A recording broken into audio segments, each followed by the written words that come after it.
민주당에서는 민주당 박찬대 더불어민주당 최고위원이자 지금 민주당의 용산 이태원 참사 대책본부장을 맡고 있어요. 박찬대 의원이. 그런데 SNS, 소셜미디어에 글을 공유했습니다. 본인이 직접 올린 건 아니에요. 공유한 겁니다. 근데 공유한 그 글의 내용은 뭐냐면 박원순 시장의 디지털실, 아마 디지털 시장실을 말하는 것 같은데 디지털실 청와대 벙커에 재난안전 종합 시스템 좋은 시스템이 이어지지 못하네요. 사람이 바뀌니.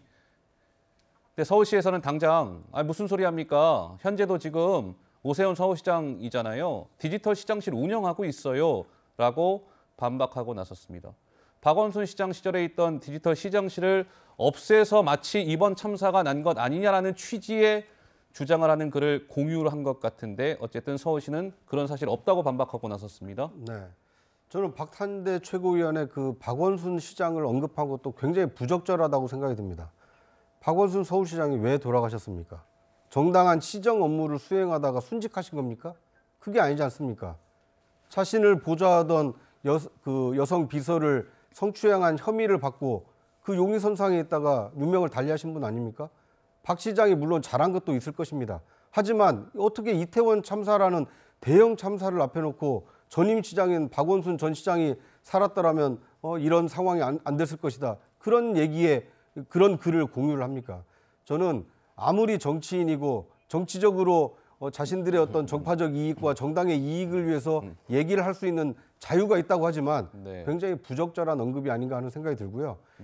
저는 오히려 박원순 시장을 거론하기보다는 문재인 정부, 박근혜 정부 때 세월호 참사가 빚어졌고 이후에 문재인 정부에서 1조 4천억 원을 들여서 만든 재난안전통신망이 왜 이번에 가동되지 않았는지 이것에 대해서 면밀히 따지고 누구의 책임인지 왜 이렇게 막대한 예산을 들여서 구축한 이 재난안전통신망을 활용하지 못했는지 이것에 대해서 야당이 파고들어서 그거에 대한 문제 제기를 한다라면 많은 국민들이 수긍을 하겠지만 박 시장이 했으면 이런 일이 없었을 것이다.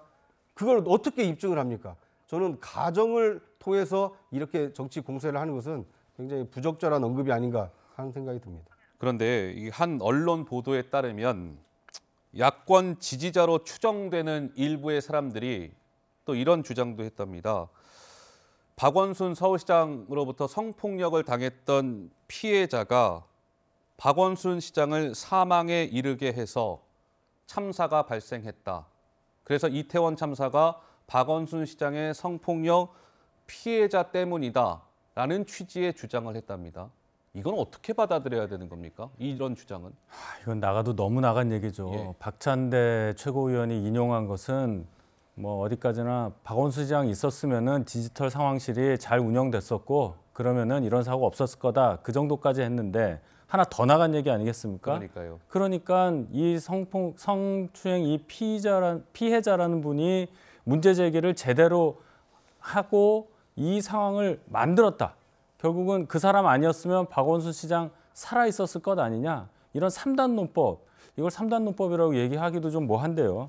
이런 전혀 근거 없는 상상에 의해서 주장을 한다. 근데 또 이게 어느 정도 먹히고 있다는 거 아니겠습니까? 예. 이런 상황, 우리 시민들께서 정확하게 상황을 아시고 판단하시리라 저는 그렇게 믿고는 있는데 정치권에서 이걸 원용해서 자꾸 뭔가 정치적 이득을 얻고자 하는 공세를 한다는 것이 너무 유감입니다.